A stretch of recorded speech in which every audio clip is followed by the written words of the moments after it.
Okay, so we're going to be trying an experiment at this meeting with the Meet Echo people. There's a virtual queue type thing set up so that remote people can participate. That means that if you're here and want to join the queue, you're actually going to have to sign into Meet Echo and do stuff. The obvious question is, where the hell do I sign into Meet Echo? And it's in that tiny little URL that's over on the left. Venetian.conf.meetecho.com/q. Yes. Am I to understand that local participants are not allowed to participate unless they have a way to sign into this queue, unless they brought a laptop with them? No, only that you are second-class citizen. The remote participants are first class. All right, I have a process problem with this. Okay. I seriously, I mean, I have an objection. I would like an area director or something to rule on this. There's one now. I'm happy to say it's an experiment. We should try it and see how it goes. Okay, I would like, with someone here willing to in-queue people who are standing at the line or something like that? Is there some way that local, I mean, I paid a lot of money to be here. Sure. All right, if someone would do that, I'd appreciate it. So, I mean, this is also an experiment. You know, if it doesn't work and you're standing in the line, we're not going to be like, you're not in the line, go sit down. Okay, I mean, I'm all for experiments. Sure, it's just that, yeah, you know, people who actually pay to show up should actually get to participate. Keith, it's a little experiment. Show some faith in the chairs. Yeah. And, you know, we'll make sure that everybody gets to be heard. So, with that done, let's try and actually get this meeting started. This is Dane. We're going to be talking about Dane stuff. If you don't want to hear about Dane stuff, you probably don't want to be here. This is our agenda. Some admin stuff, SMIME, a little bit of the payment info stuff, and then we're going to be having a long discussion on what we do about keys and email. And, you know, if you've been following the list at all, there's a lot of stuff about how you find the Dane record. Sure. Yeah. How about you? There we go. If we give you the blue sheets, we'll have space to put the mic here. Somewhere I have lost the note well slide. There's a note well slide over here. I'll flip past it really quickly. We need to actually find the note well slide. Is there anybody here who has not seen the note well slide and does not know what it means? Okay, just making sure. So this is our agenda. Does anybody have any agenda bashing? Excellent. I will hand it over to you. No, I do actually. I'm trying to enqueue for an agenda bash. Okay. It does actually work. Oh, I need an ID. Okay. What the? Okay, let's just do this quickly. I'm missing a draft that should exist. I don't know if that's agenda bashing. We tried to implement Dane for IRC, and we are missing something to indicate that the IRC server needs to support TLS. So I want to give the assurance that my server does TLS, and I can't find anything in Dane that allows me to signal this. So I guess there should be a draft or something for this, or I'm too stupid to find it. An easy way for there to be a draft about this would be for you to write a draft about this. I'm not really involved in this. Okay. That's the problem. Find a volunteer. Yep. Yeah. We'll have a Wes and a voter. I also have some kind of idea. I'm Paul Arcus. I think you can just put a TLSA record on, what is it, _6667.tcp. Your IRC server name, and you would do the right thing. Yeah. So Write text. So, yeah, this isn't really a agenda bashing match, but we'll let you do that really quickly. And then as the author of the ops draft, which is somewhere in the state of this stuff, it specifically has recommended that each new protocol should write a new draft, and it doesn't have to say much other than write 66607. Okay, great. Okay, the chairs managed just under the wire to advance 2 documents to the ISG. We have one document in the working group last call. We have queued one more document for working group last call as soon as this open PGP working call is over, so that will be happening. And then we have 2 documents that we would like to just get rid of soon. Next slide. Our milestones. Well, we have fallen behind schedule, as you can see. The yellow is what I'm proposing will be the new milestones for these. And there are a few milestones where we have no documents right now. I would like to start to either see some documents or indication of people writing documents in the relatively near future. So are you volunteering to write a document? Thank you. On what topic? Paul Vargas. As I've said before, I guess you forgot, there will be a document for Dane and IPsec.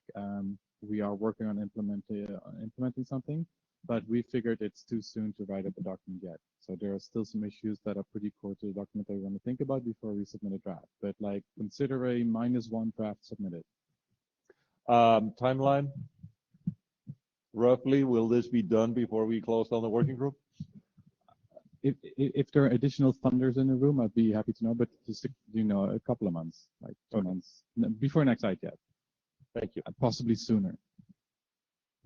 Eric Oswald, assigned. So we have a document that's in the tracker that has been in the tracker for a while for IPsec and Dane, and we have code, and we're fully funded. So I'd be happy to sort of defer to the chairs about the preference on how to proceed with that. Okay, thank you. Oh, excellent. I guess how do we make them show up?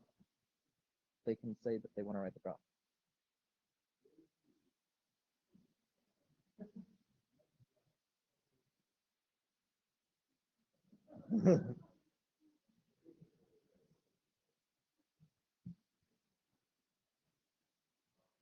And obviously this is an experiment, so there'll be some demo effect.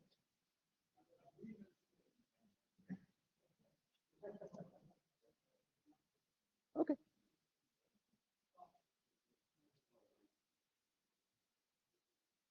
Do we have the next speakers? No.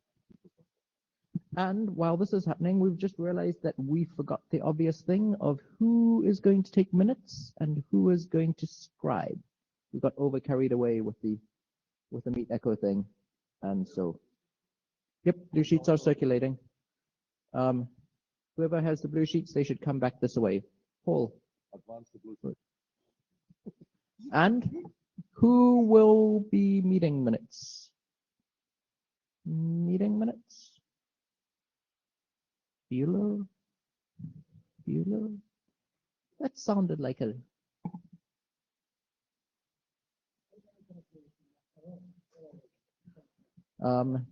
shared meeting minutes? Russ Mundy.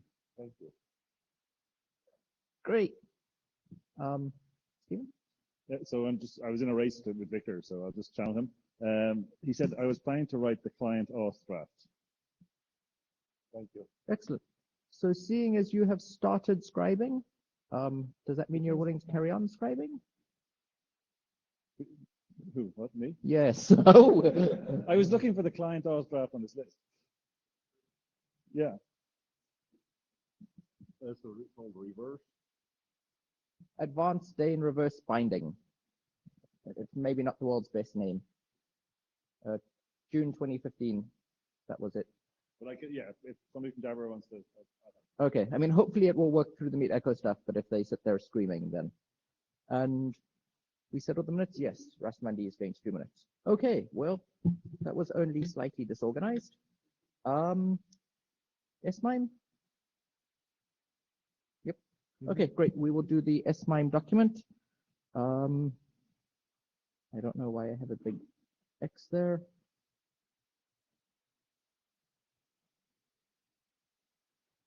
And who is presenting S-MIME? Where's the S-MIME slides? Oh, no, go back to that one. That one? Yeah, Oh, yes. Eric. So I believe Eric is presenting this.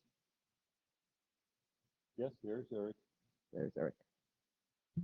Do you want a clicky? Oh, and you need to stand in the pink box, which we'll point out is not a trapdoor. Yeah, well, I can't see red green, so thanks a lot for calling me out. Am I in it? It's actually a white box, All right. so that's not going to work. Oh, and you have 10 minutes or so. Okay, cool. Hey everyone, so I'm Eric. I was just with Mike. So oh, there's so this can be really quick. I got a 10-minute slot. There's not a lot to say. So we've been playing around with the S-MIME thing ever since the discussion started. How to implement it, how to give it out to people, how to use it, and in doing the implementation and actually doing some really early pilots with it, we found some interesting avenues to take. Mostly there are things that we talked about on the list and the text we suggested and everything. We actually kind of ate our dog food a little bit. Let's see. So one of the things that came up was we talked about the _anchor _sign. We found that was very easy to sort of, actually this will probably come up at the end when we talk about labels and whatnot, but doing discovery for different types of keys in different ways is a lot better than getting a big lump all at once and separate them out. So we really liked the suggestion that came up a while ago and implemented it. We also, there was also discussion of adding a field called the access field. And I think probably in the next presentation, you'll hear a little bit about why we found that was a good idea in other places as well. But certainly when doing work with S-MIME, we found it was really, really useful to say, hey, you found, you discovered something, you learned something from DNS, but really you need to go somewhere else. You need to go get it from an LDAP forest or something like that, an AD forest or an LDAP infrastructure. And so having a URI, we sort of bored the access field and said having a URI there can be really useful, especially if the Dane record gives you crypto, so that on the other end of that URI, you can then secure that transaction with what you learned earlier. And so we actually released an open source library to do Dane S-MIME with all these features. It's called libsmog. It's up on GitHub now. We also released a Thunderbird plugin, which we very shamelessly borrowed from Enigmail, which I think we mentioned we were thinking of doing the last time the working group met. You know, we're really interested in people downloading and using it. There's a sort of a walkthrough on how you'd install it. It has a generator so that you can give it a cert and it'll generate the S-MIME records, and so you can copy and paste them into your zone. It even has a helpful script if you want to generate your own S-MIME certs and you're not sure exactly how to do it, you just run it. Hopefully the documentation is simple but complete enough to do so. Oh, wow, that came out really well. Okay, well, here's some more screenshots that, you know what, don't take my word for it. It'd be really cool if you felt like downloading it and trying it. We also have some interesting work that I guess Glenn will run through in a minute, but we're going to be around all week, and if you're interested in doing this, please download it or seek us out or both. You know, I think it's really cool. I'd love to demo it for you right now. I can send email, secure, decrypt, sign, everything, all by learning keys from S-MIME. Dog food, delicious.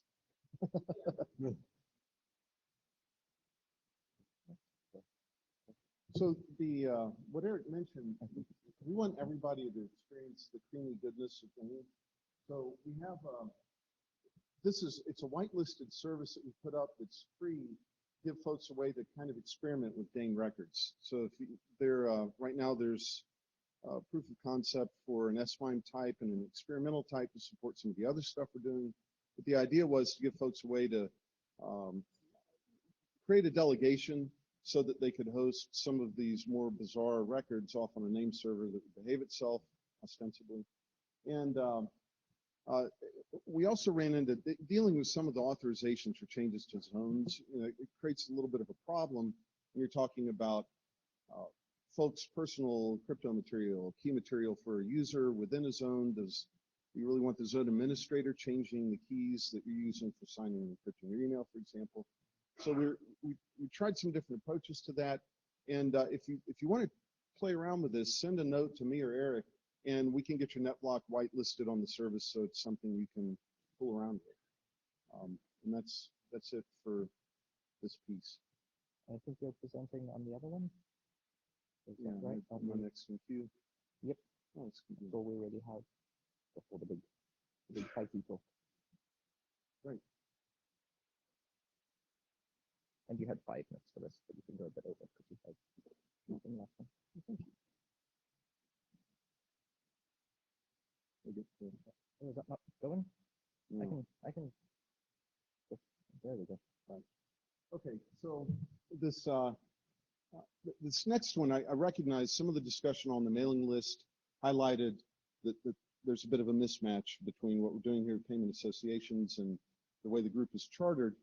And I think that's worth talking about. But what I wanted to highlight is there's some changes happening in the industry. I've been part of conversations in the W3C, the web payments group, and the credentials group, and they're wrestling with some of the problems that I think Dane really is an excellent tool for solving, but it's not email. So when you look at the charter that we have for this working group, this clearly is a little bit outside that scope. Having said that, I think it could bring some good conversation for us. So what we did is we created a new record type that tries to resolve this, and we put some code behind it. We worked with some folks at Armory. If anybody here has used Bitcoin, those guys have a really nice, secure wallet for handling Bitcoin. They implemented some code in their wallet to actually do the Dane lookup via, say, an email address. It could render a Bitcoin address. So if I want somebody to be able to pay me in Bitcoin, I can give them my email address and they can ultimately get me the Bitcoin without me giving them a 34-character address. Or Alan Reiner did some really interesting work to blow this out into a far more complex mechanism. It seems like cryptocurrencies go that way. But to really do some interesting things with multi-sig and other signing. And they've got the stuff up in their tree on a non-main trunk branch of the Armory wallet. The question this begs is, obviously it doesn't really fit with the charter, but what do we do? It seems to me that there's more stuff coming, that Dane is really a nice solution coupled with DNSSEC. You end up with this really neat chain of trust that can deliver all kinds of reliable information to folks.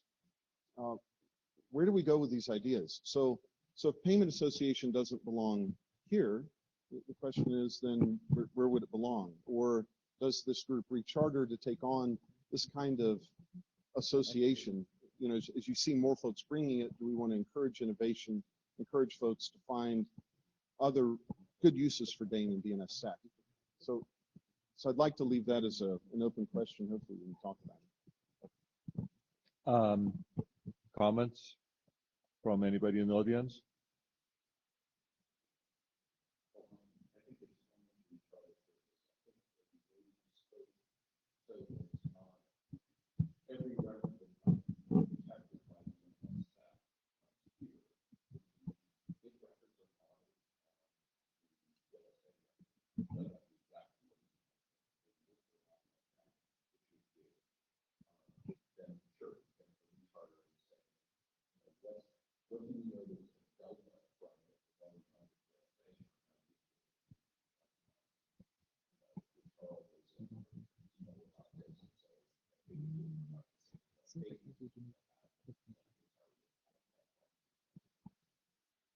And something I should also mention, if people do think we should be working on this, it would help if they, review current documents and help us move other documents forward so that there's time and space for this.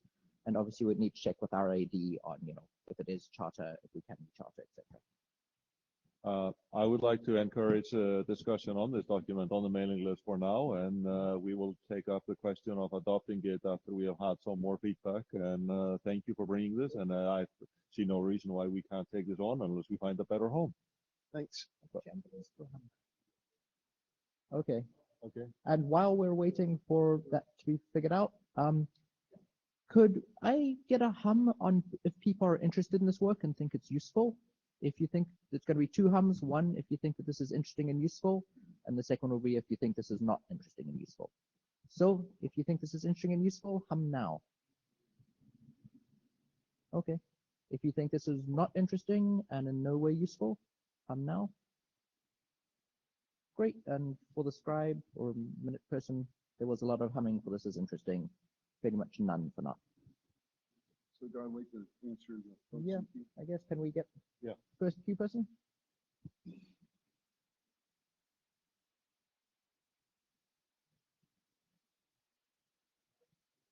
In theory, the audio is supposed to now appear out of the speakers behind us,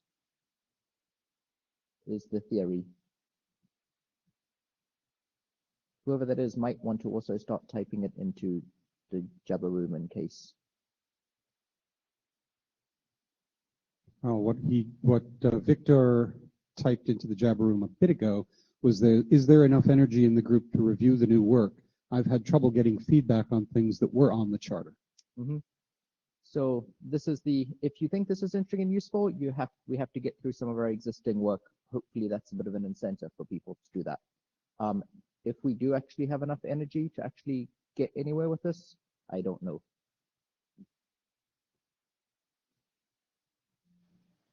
Was that Victor who was first in line? Okay, let's try the next one. Hi, it's Dan York. Do you guys hear me?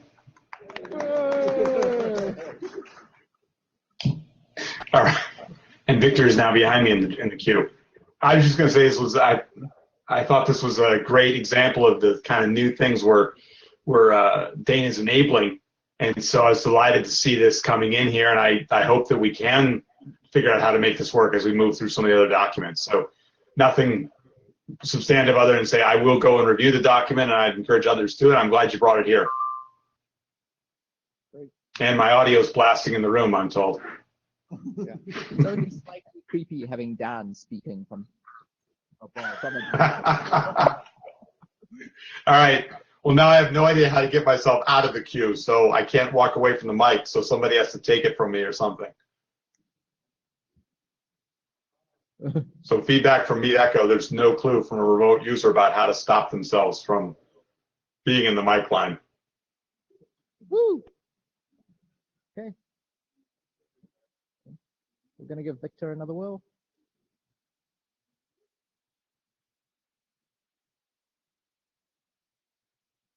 Nope. No. Okay. Unfortunately, we don't seem to get audio from Victor, so I'm not sure if Victor has typed into the Jabber room as well.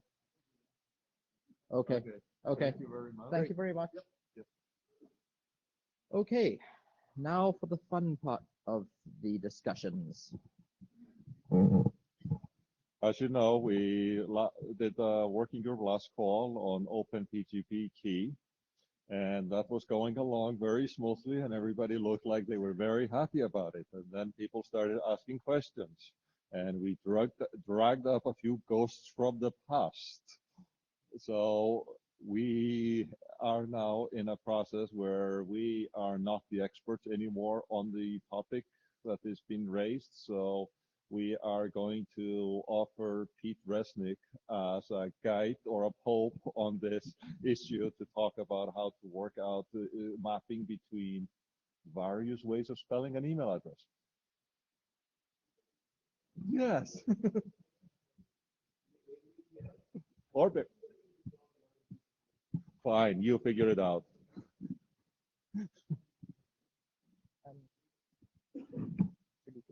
Yes. Do you want to sit? No, I'm It's fine. going to be a long time. I'm very cheery with 1 day mumble hours and mumble minutes left, not counting or anything.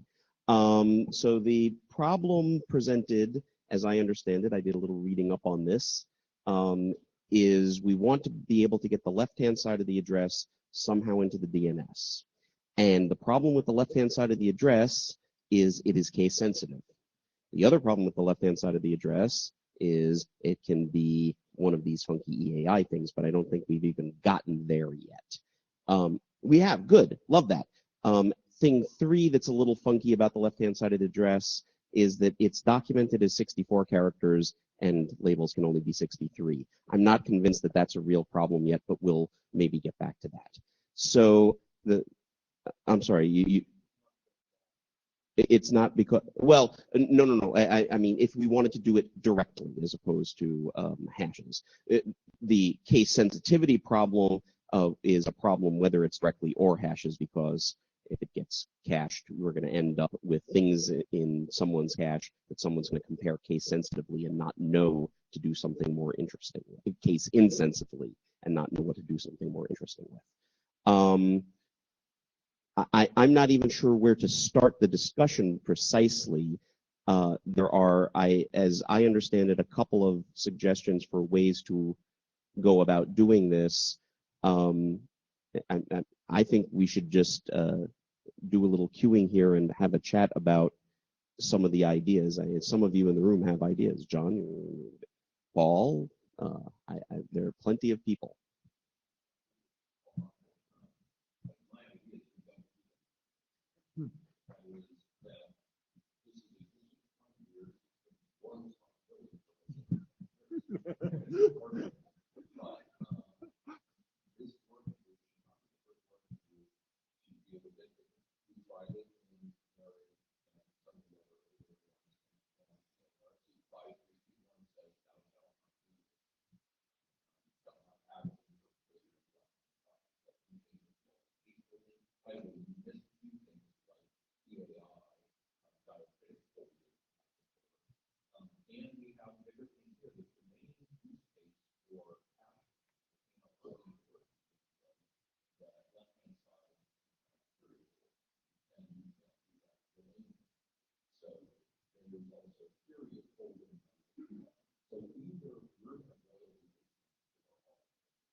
So what you're saying then is that your proposal is to just use whatever case, whatever version of the left-hand side you have, and if that doesn't work, oh well.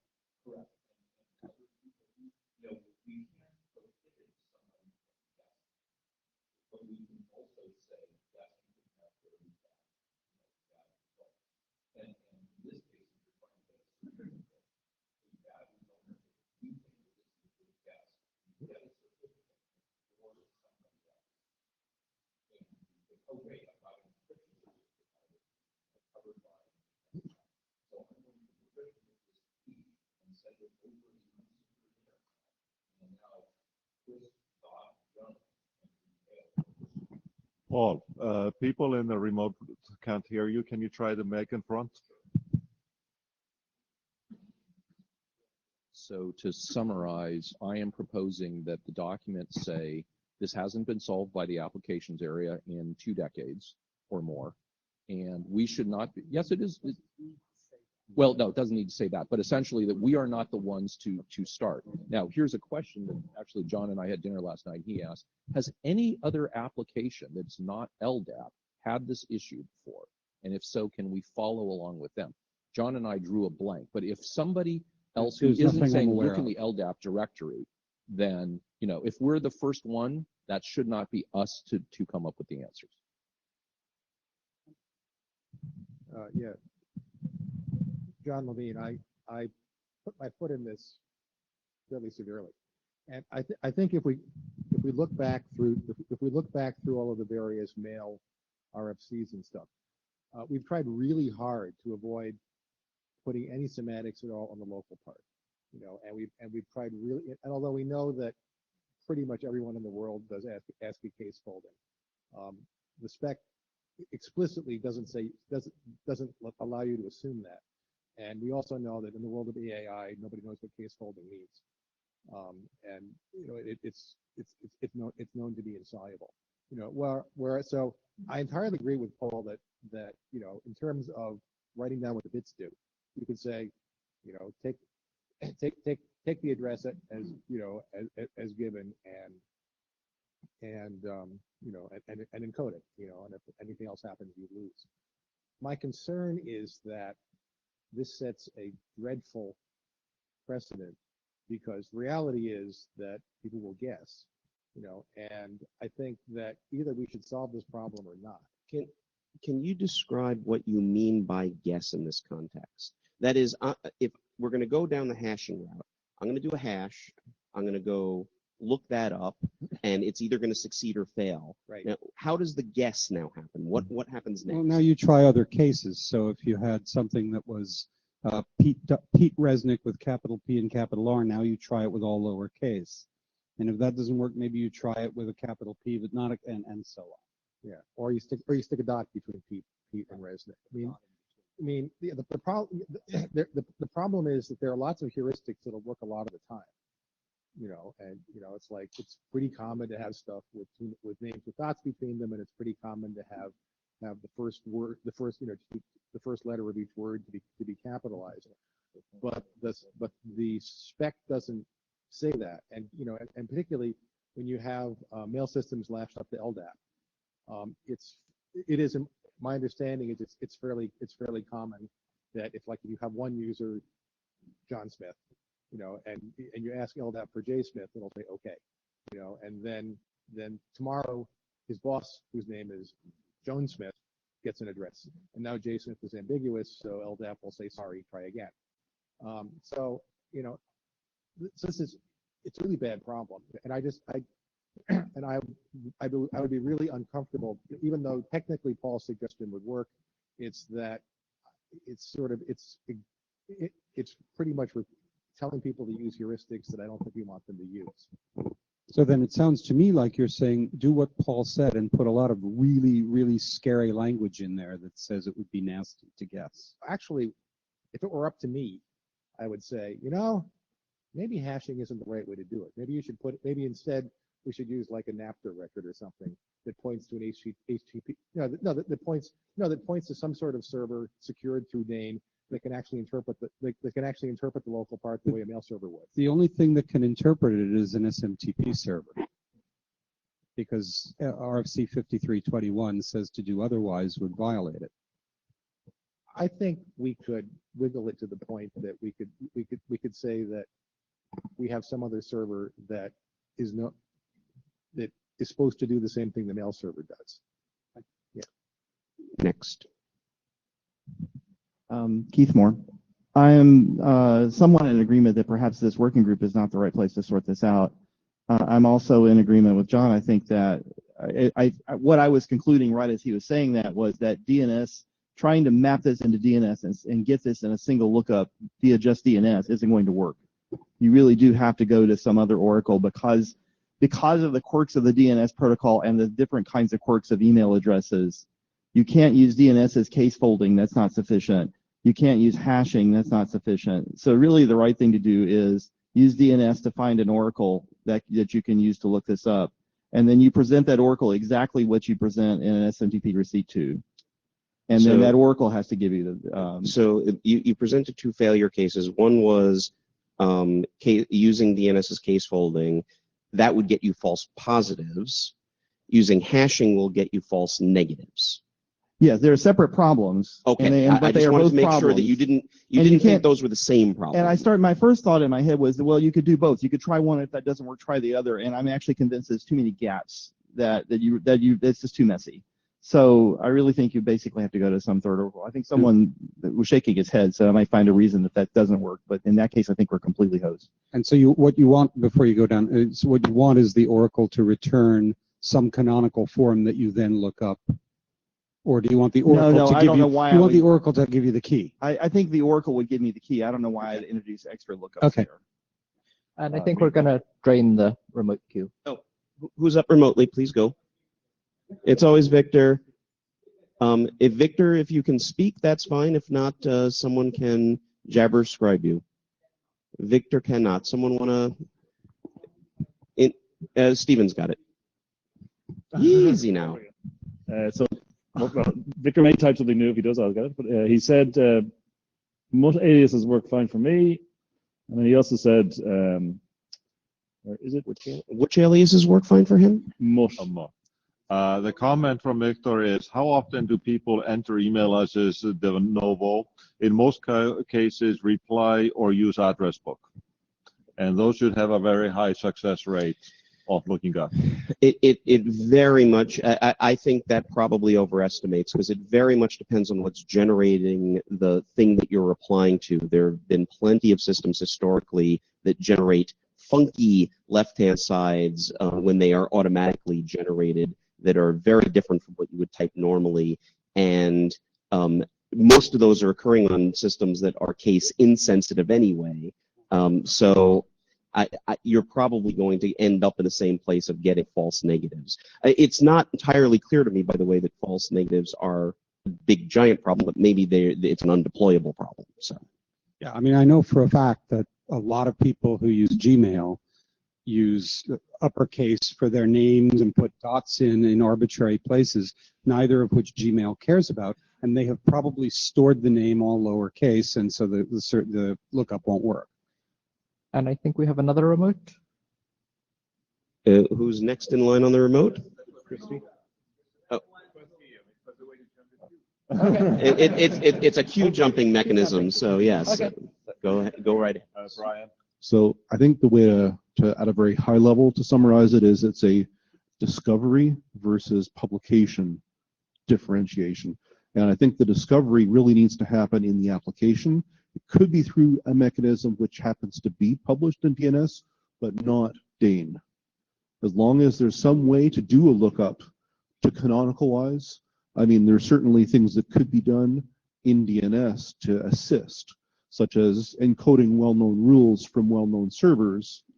But beyond that, I think it really needs to sit on the application side as opposed to on the Dane side. So a variation on Keith's oracle, where the oracle is applied first somehow, and then Dane is used. Yes.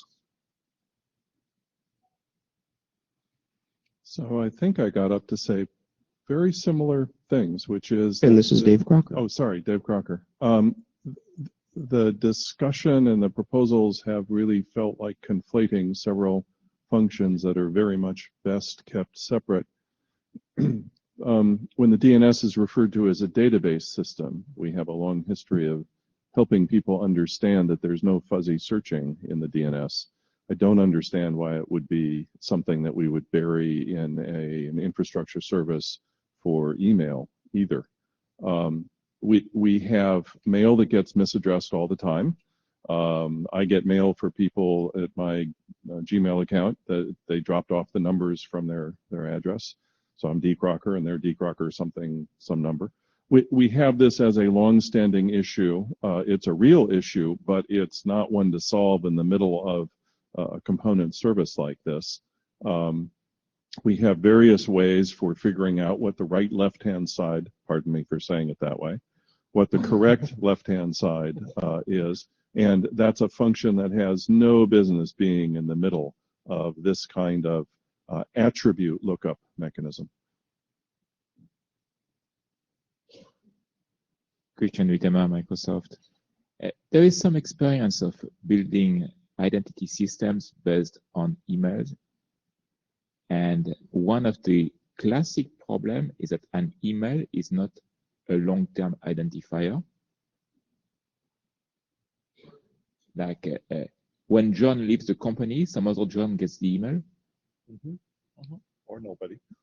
Or nobody, and if I look at the properties there, if I look at the failure mode of this, the failure mode is that it's really the false positive that is the failure mode. I mean, the false negative is too bad, but you try again, you get it. The false positive is really the failure mode. Right. And that is a huge false positive. And there has to be a mechanism to say, hey, how do we deal with that? Yes, but I don't know if that's specific to this particular left-hand side issue. That's a different issue, I think. It is. Yeah. I mean, otherwise, I mean, hashing with a large enough hash that you have a very low probability of getting a false positive is probably good enough. But so, is there a false positive problem that is not something that is a false positive now independently in the email system? Yeah, that's the hash collision. If you have a hash, you can have a hash collision. Right. So it's hash collision is the potential false positive. Is there another one? No, I don't think. Q jump if you have another one, please. No, I don't think there's another one because even misstating the dots or the things like that. I mean, all of those heuristics are very unlikely to generate a false positive because since people do that all the time, I mean, that means that there will be a mess at the recipient. So it's, does anybody think we want to worry about hash collisions here? No. Good, thank you. That's the right answer. Yeah. Chris Newman. I also do not want local part resolution to be done in this working group. I feel very strongly that there is one and only one protocol where local part resolution should happen, and that is SMTP. And I think it may very well be not just for this application, but for other applications, important to solve the local part lookup problem and to do it soon. So I would be supportive of activity to do it, but the process needs to be go through it, look it up through SMTP. I feel So very strongly about that. you would have a new SMTP verb or something like that. Yeah, we could, a modification of the verfy command, basically, but with more feature. So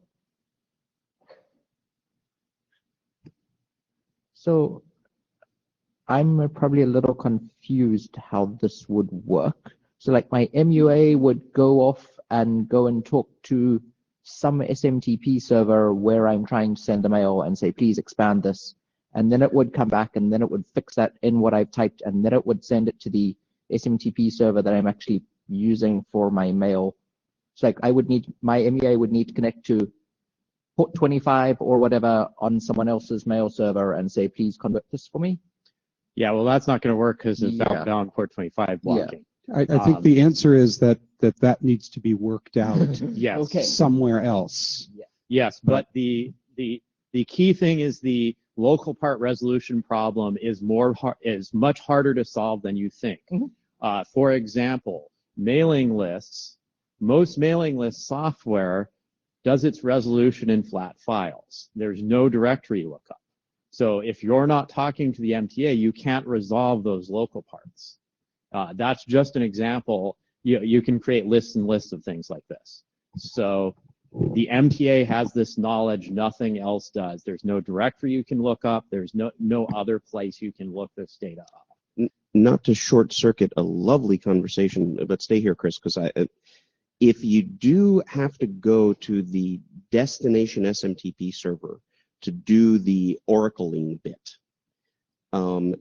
is there now any use in putting this stuff in Dane? How is Dane? Okay, so there's some heads going, yeah, I think there might still be, so we'll let the line continue on. Actually, I had a clarifying question. When you said this needs to be done in SMTP, do you mean it needs to be done in SMTP or by the SMTP server? By the SMTP server. Yeah. Okay, just because we understood that. Sure. Sorry, yes, sorry. Thank you for the clarification. And there's remote folk. Remote person in the queue want to come to the mic?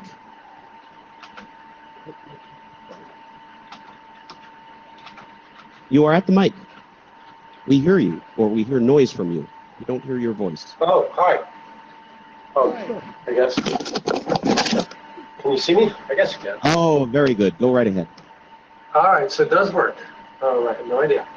All right, so I already said it in the room, but I +1 Paul's suggestion that Dane does not deal with this at all.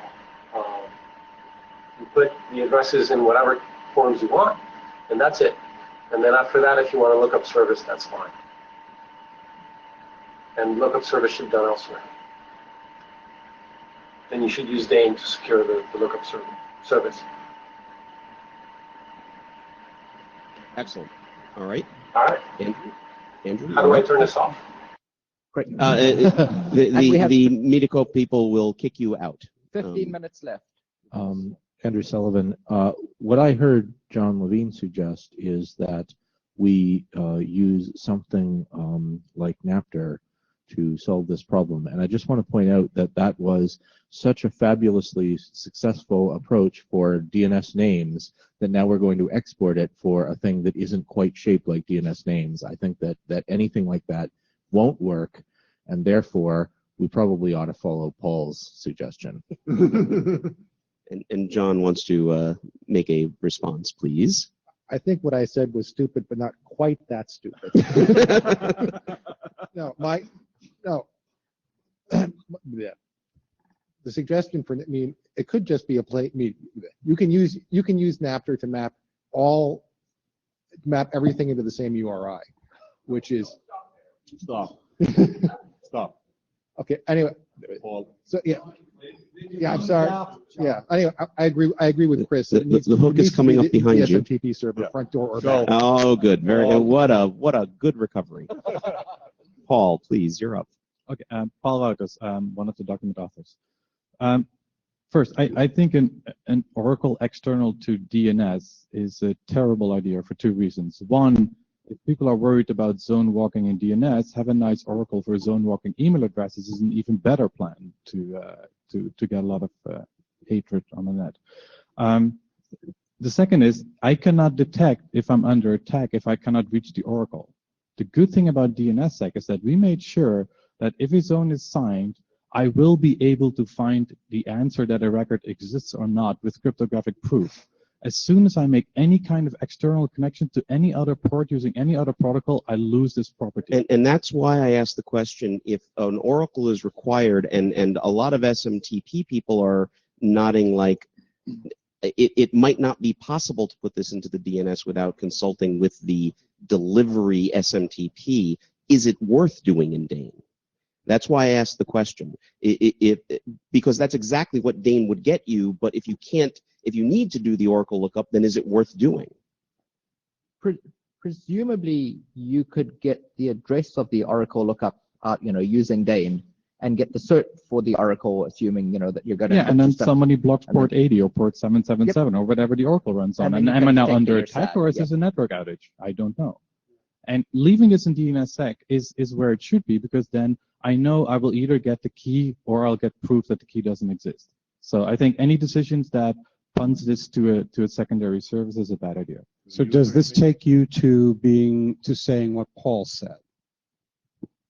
That you look up what you have, and if you don't get it, you don't get it. Well, that my next step was so my second comment is that yes, so we can then say limited to just what the user typed in and do that, but we're all going to know that everybody's going to ignore that, because if I use my iPhone right now and I try to send any one of you in the room here an email, it will capitalize the first letter and will be screwed. So people, sure, they will add C names for only the first capitalization, and people might add other C names to map up multiple rules, which is fine. I do think people will start mapping rules that are more complicated, and we might not be able to prevent them from doing it. We can just make sure that they're violating the RFC. I'm not sure if there's much value in that.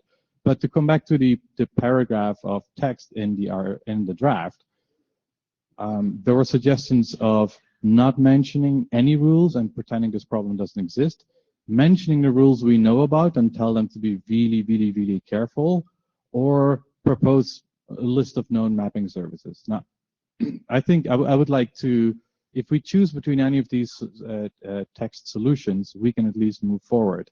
If we're going to off the way of extending SMTP or doing oracles, we're 10 years further, and frankly, you're telling the authors to go to TXT records. So, and because I see other people in the queue who might have answers to this question, but so we've mentioned an Oracle going to the SMTP server and asking it a question live. Is it also plausible or operationally plausible for the SMTP server to be the thing that stands up the DNS records in question here? And maybe that's a non-starter because we know of that separation of powers that tends to go on, but that might also be the only way to approach the problem. And I'm happy to hear.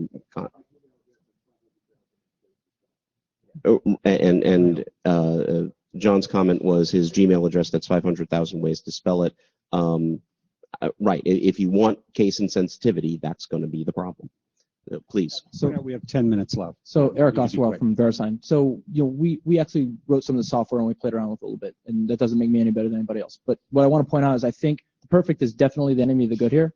I think we have something whereby if you find keying material, you can use it. If you didn't find it because you put a caps in the wrong place, you can try again, or you don't get the key material you couldn't get anyway. But there are some things that we get for free right away. If I get an email that's signed, I got the address in there. I can use that address to verify the signature. So we're talking about encryption probably, and that's fine. But I think what we can do now is we can actually move forward without deciding we're going to fix everything 100% and come up with oracles and grammars and nothing else. We can just try it, and we can get something going that's really, really useful. There's a lot of crypto that we started playing with that suddenly we realized like getting certs synced across devices is a really big deal that we've all known about for a long time. But now that we can actually use the crypto, we're running into real problems that we have to solve, that we have to think through. So I really worry about us rat holing and trying to do a 100% solution here. I'll say I disagree with you on the verifying the signature part. That has the same lookup problem. Well, but I get the email address and it has, well, I have the opportunity to get it right. But either way, I think that if you try and solve it to the T, we wait for way too long. So let's play with it. And I think we probably will get it wrong after we do it. I agree. Hi, Jeff Hodges. So the question being begged here, I want to up-level and clarify, is given an arbitrary email address that maps to anywhere on the internet, any domain, right? And I just somehow get it. I need to be, the question is, I should be able to look up the public key that maps to that. Right. Okay. So everything that's been said about in the queue here about local parts and looking up natural names or things derived from natural names is correct. It's a total mess. I deployed the directory service at Stanford back in the late 90s, and we mapped this to we created @stanford.edu email using an LDAP-based directory infrastructure. You got to do schema, blah, blah, blah. It's all very site-specific, how it all works under the hood. I have a presentation about it that's still out on the web. I can send a pointer to that if that would be helpful. A pragmatic question is, so you have an enterprise with hundreds of thousands of people in the directory, and you're going to store all those keys in your DNS server? How's that going to work? That's something to think about.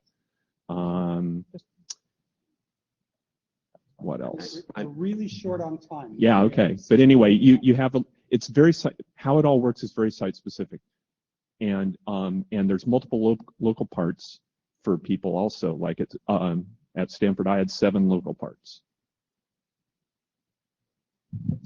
Keith Moore.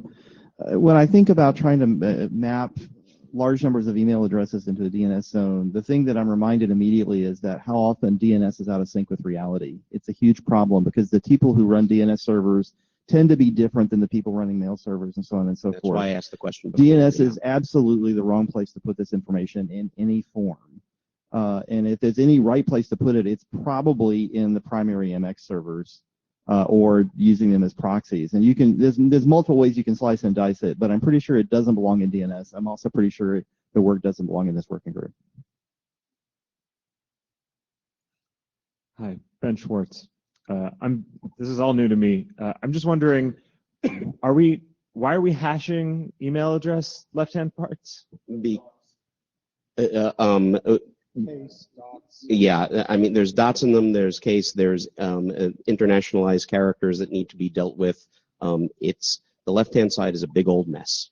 So the hashing is a form of escaping in this case? It's not actually being used for any cryptographic purposes? It's encoded, yeah. Normalizing calling it. Okay, thanks. Christian Wittemer again. The more I read, the more I listen to this business of having keys stored by the server, the more I'm concerned about 2 kinds of attacks. I'm concerned about the server receiving some kind of scarlet letter telling them to enter the wrong key for you so that someone else can read it. And I am concerned about the potential of these multiple hash and CNAME for doing the same thing as a hack. As in, someone creates a record for Capital Christian at Microsoft that points to not me, but someone else. And so you have here, and the root cause is that there is a conflict, there's a misaligned interest there. The person who's interested in publishing my right public key is me. The person, the server doing that has a ton of other interests, and we may well have a divergence there. Interesting call. comment specifically, sorry, Brian Dixon, comment about the question about ports of anything other than port 53 and protected with Dane. I think without going into that rat hole, I think this will be a great case for a sibling document about doing the Oracle using Dane as a protection mechanism and proof mechanism for actual looking up of left-hand side names. Anyway, we can follow up offline, but I think it could still be done in Dane, but not as part of this document, as an Oracle. So we've got 4 minutes left, so. Hi, Daniel Kahn Gilmore. Brief points. I'm not convinced that this is useful for the discovery that the key doesn't exist, which is a point that Paul raised, simply because currently there is no, I mean, in any signed zone, there are no OpenPGP key records or no SMIME records. So when I look it up, it doesn't mean that user account has no key. It simply means it's not published in the DNS. So I'm not sure that is a goal of this particular work right now. We have no way of signaling that a key doesn't exist for that user.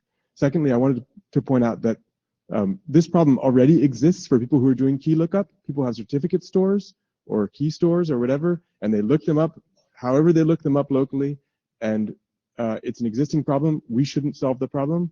I think the hashing is necessary. I think the idea that we're going to say how to do the case folding is silly, but we're leaving people definitely no worse off than they were before if we say, go ahead and just look up the string that you got. My third point, and then I'll be done, is just to remember that the DNS, until deprive completes successfully, DNS has privacy leakage implications when you're doing your lookups. And I guess if we were to, choose a solution like look it up as it is, we can, if there is something new in the future, come back and revisit it. There could be BIS documents, etc. Yeah. Alex Afanasyev from UCLA. I want to make a point against the Oracle, especially SMTP Oracle, as I'm aware of the complex SMTP deployment scenarios where neither servers pointed by MX records either not directly accessible or have no idea what exactly is happening with the records. And the second point about the Oracle in general, is it opening door for spammers to discover exact correct name? It doesn't solve the problem that user exists, not exist, because it's already possible, but rather getting you canonical name for that user. And we're cutting the mic off to Eric. After you. Well done. Well done. David Lamparter, just as a response to the comment about someone getting a letter telling them to put in a different key, something that DNSSEC provides us with is transparency for that case, because you can go and query your own record, meaning if you do it right, if you anonymize your own query for your own record, you will notice that someone did get that letter, and that is an important feature, I think. Me mum's not going to do that. Solves that for 2 people. So Eric Osterwald again. So I definitely want to stand on what I said before about the simple thing and the enemy of the good and whatnot. But just one sort of point. When we were playing with the SMIME stuff and we put the URI pointer in there, that was mainly so that we could reach our corporate infrastructure and we could deploy, for example, a wildcard in a mail domain and allow that wildcard to reference something where you could go get keying material. You could do that with an Oracle or something else as well, whereby your new top level says for users underneath me, go over here and I'll secure the transaction by having the crypto in there, whatever. And then you go and that problem is taken care of. It can be, like you said, the MTA or lions, tigers, or bears. And that was one of the things that I think if we just make these things flexible, like we were proposing with the SMIME record, we might be able to experiment and figure it out. Just by wrap up, I do want to make sure that as this conversation progresses, people think in terms of Keith made a comment about the DNS can't do certain things. So this is both about establishing a new DNS service and a new potentially SMTP service. And so let's be a little bit broader about if you do this, maybe we could pull off that ideas. I think that's a reasonable point of discussion, but this was useful. And more questions than answers, but that's okay. So thank you all. Thank you, Barry and Pete. So I'm going to ask a question of this group after talking to Barry. if we consider the current PGP, open PGP document as an experiment in opportunistic PGP key retrieval, do you think that is worthwhile experiment to conduct? And I would like a hum on that or hum on against it. I don't know what you mean.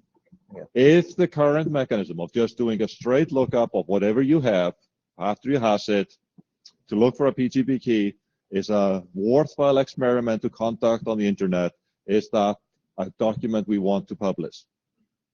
It's like an opportunistic way of doing it. So hum, yes. Those opposed? There were a few, there was a stronger hum for than against, so we will ask this question on the mailing list. I'd like to add to that question, do the people who hummed no think it would be a horrible thing to do or just not a very good thing? You know, do they think that would really break things? Look behind you. I think my concern will be if you publish this as a document that people will think that there will eventually be a standard along these lines, and I think we already know that it's inadequate.